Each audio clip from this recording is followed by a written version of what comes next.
আসসালামু আলাইকুম।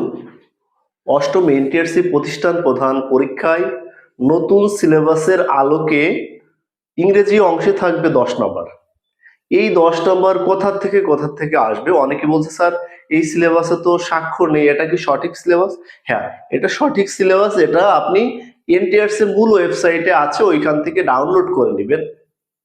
এখন ইংরেজি পার্টের একটা বড় অংশ থাকবে আপনার রিডিং প্যাসেজ।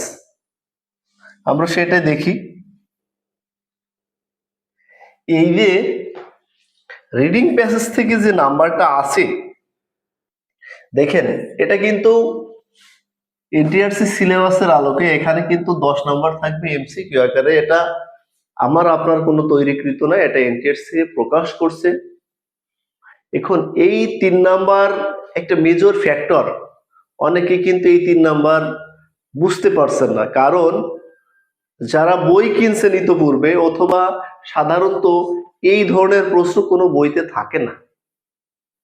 এখন বই কিনছেন, মোটা বই, আপনার যা লাগবে না ওই বিষয়গুলোতে ভরা আছে, আপনি বই দেখে এখন বুঝতে পারছেন না, হতাশায় ডুবে আছে। আমাদের যারা লাইভ ক্লাস করে তারা বলে যে স্যার বই কিনে আসলে আমাদের তেমন কোনো ইফেক্টিভ হয়নি যতটা একটা ক্লাসে পাই।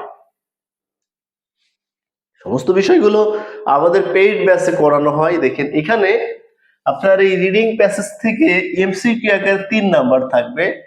এখানে কি বলছে? প্রথম আসবে to assess understanding of the main idea, মানে ওই প্যাসেজ থেকে মেইন আইডিয়া কি। এখন এই বিষয়গুলো কিন্তু আমরা আবার দেখিয়েছি, একটু ওয়েট করে দেখবেন শুরু থেকে। এই ভিডিওটা দেখলে যারা পেইড ব্যাচে ভর্তি হতে পারছেন না তারা এখান থেকে অনেকে কাজ দেবে, আর যদি কেউ ভর্তি হতে চান চাইলে হতে পারবে। আচ্ছা, দা সাবজেক্ট ম্যাটার, ওই বিষয়বস্তু চেয়েছে। আচ্ছা, থিম, ভোকাবুলারি ইন কনটেক্সট, আচ্ছা এটিসি। এরপরে এই প্যাসেজটা হতে হবে the passage or text should be graduate level reading standard, মানে কি একটা স্নাতক লেভেলের যে ধরনের প্যাসেজ থাকে সেই ধরনের প্যাসেজ হতে হবে। আচ্ছা, এই সিলেবাসের আলোকে আমরা যে ইংরেজি রিডিং প্যাসেজটা তৈরি করছি, দেখি সেখানে কি ধরনের। দেখেন এই যে এখানে আমরা দিয়েছি, যদিও এটা আমাদের পেইড বেসে ক্লাসটা হয়েছে। আচ্ছা, এখানে একটা প্যাসেজে আপনার 7টা অংশ থাকে। এই প্যাসেজে যদি আপনি 7টা অংশ ভালো করে পড়তে পারেন তাহলে আপনার এইখান থেকে 3 নাম্বার আপনি সহজেই তুলতে পারবেন। এই 3 নাম্বারের জন্য আপনি পিছনে না পড়ে থাকেন। আচ্ছা, প্রথমে দেখেন মূল ভার্ব, মেইন আইডিয়া। একটা প্যাসেজের মূল ভার্ব থাকে, ওইখানে কিন্তু আমরা সাপোর্টিং আইডিয়া, মেইন আইডিয়া পড়ছি না। ওই সিলেবাসের আলোকে এই প্রশ্নগুলো তৈরি করা। এখন example, what is the main idea of the passage, মানে ওই প্যাসেজটা পড়ছেন, প্যাসেজতে আপনাকে 1 নম্বর প্রশ্ন করছে what is the main idea of the passage. 4টা প্রশ্ন আছে, 4টা এমসিকিউ, 4টা অপশন আছে। অপশনের মধ্যে A B C D E আছে, থাকাকে এখানে মেইন আইডিয়া কোনটা সেটা থাকলো সেটা। আচ্ছা, 2 নম্বরে সাবজেক্ট ম্যাটার, দেখেন ওই ওই পাশে আছে সাবজেক্ট ম্যাটার মানে বিষয়বস্তু। আচ্ছা, প্যাসেজটি মূলত কোন বিষয় নিয়ে লেখা হয়েছে? এখানে the passage mainly deals with, ঠিক আছে।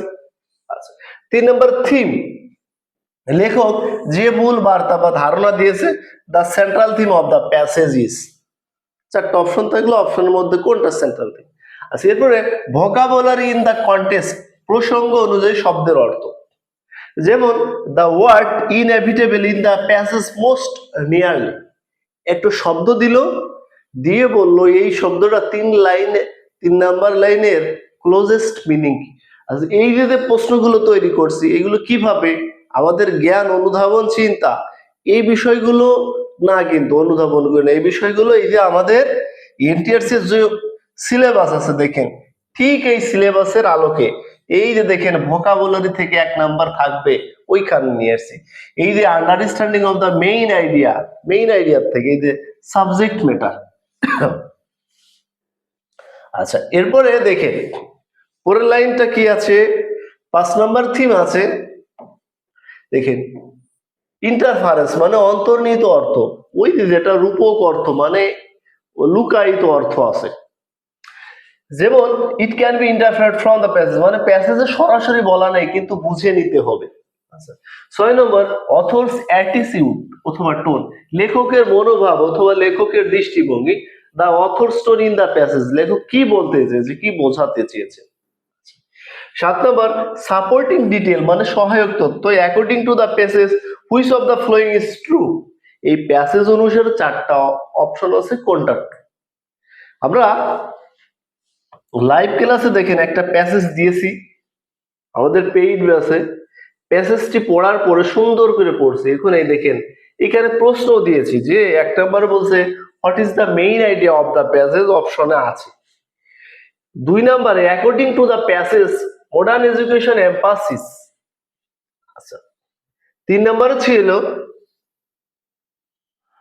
আচ্ছা 2 নম্বরটা কি, 2 নম্বরটা বলছে the passage primarily focus on, প্যাসেজটা কোন বিষয়ের উপর ফোকাস করছে, ওই এনটিআরসি সিলেবাসের আলোকে দেখেন সব বিষয়গুলো। আচ্ছা, 5 হচ্ছে according to the passage on the major challenge. 4 নম্বর ছিল the word cornerstone in the first sentence most nearly, ওই যে বলছে না যে একটা নিয়ারলি শব্দ একটা ভোকাবুলারি, সেইটা থেকে এরকম করে করে দেখেন সমস্ত বিষয়গুলো থেকে একটা কি ধরনের প্রশ্ন হতে পারে। দেখেন the word disparities in the passage most nearly, এই বিষয়গুলো সুন্দর করে আমাদের পেইড ব্যাচে ক্লাসগুলো নেওয়া হয়ে থাকে।